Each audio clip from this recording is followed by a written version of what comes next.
National papers this morning. As you know, Elena, we've been doing a lot on Syria today. What about the press? How are they seeing the situation there? Well, let's start with The Guardian. They take a look on what Western countries can actually do to help the Syrian protesters and overturn the Assad regime. And the answer does seem to be not terribly much, according to The Guardian. They look at the decision of British, French and American ambassadors to go to the funeral of a major opposition leader yesterday. They say, actually, that might look like a small gesture, but the diplomats are putting themselves personally at risk and acting, they say, like human shields, because obviously they are betting on the fact that the Syrian army won't open fire on protesters while there are foreign ambassadors there who would witness it. But in terms of bigger gestures, they say that kind of soft attempt to encourage the demonstrators in Syria might look quite feeble, but there's not a great deal else that the foreign regimes can do. There's no UN Security Council resolution forthcoming because Russia and China say they promised to block it. That means there's tiny, really no possibility of there being any kind of military intervention like in Libya or any official attempt to supply the Syrian opposition with weapons or anything like that. They're all ideas that have been touted, but realistically, they're never going to get through that Security Council opposition. So the best that foreign powers can do is make speeches encouraging the opposition. And the Daily Beast, they're looking at the role of Iran in this. Yes, they say it's really very key because Syria is Iran's only ally. So the mullahs, according to the Daily Beast, are absolutely terrified that Assad's regime is going to fall. They've been trying to shore it up with millions of dollars in help and extra weapons that they've been sending to Assad.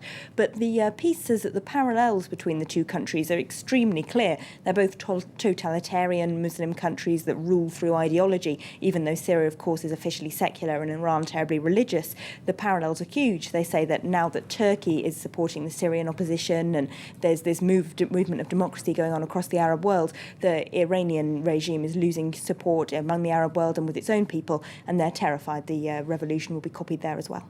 Eurozone crisis. Do the papers think that the teleconference has actually got Greece out of the woods?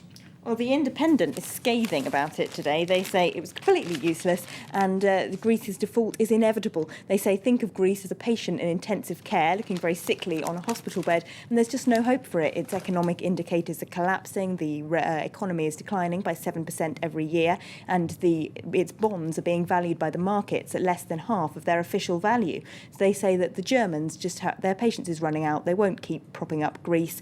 They're due to arrive, representatives of the officials set to bail out Greece are due to arrive in Athens on Monday to try and check that Greece is actually putting measures into place to cut their deficit in order to release more bailout money. And they say there's no guarantee the Germans will want to release that bailout money. The Greeks have shown they still can't collect most of the taxes that they levy, and their powerful public sector unions are stopping them from implementing cuts.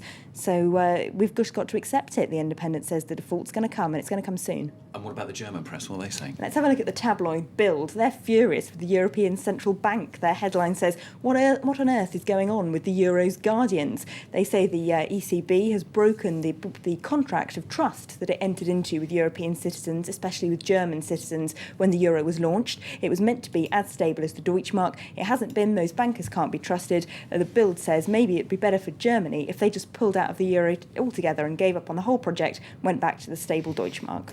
Strong words. And finally, the Daily Mail in the UK, some shock revelations you've got about Sarah Palin. Yes, this is from a new book by a controversial journalist called Joe McGuinness, who actually moved in next to Sarah Palin in Wasilla, Alaska, in order to spy on her for a year to write this book, and has come up with a number of scurrilous revelations, which can't otherwise be confirmed. But he says, among other things, that she took cocaine, that she smoked marijuana with college professors with whom she had an affair, that she once had a one-night stand with a famous basketball star, and that she had an affair with her husband's business partner. So while all this, as we say, is completely unconfirmed, it does, of course, have a huge amount of damage potential for her potential bid to be the next US president. Good potentials, good allegeds. Thank you very much, Elena. Elena with the newspaper review here on Frontline Cap. Coming up then, credit crunched after the downgrading of Societe Generale and Crédit Agricole warning that Europe's banks on the verge of paralysis. We're going to crunch the numbers with Owen in the business after the break.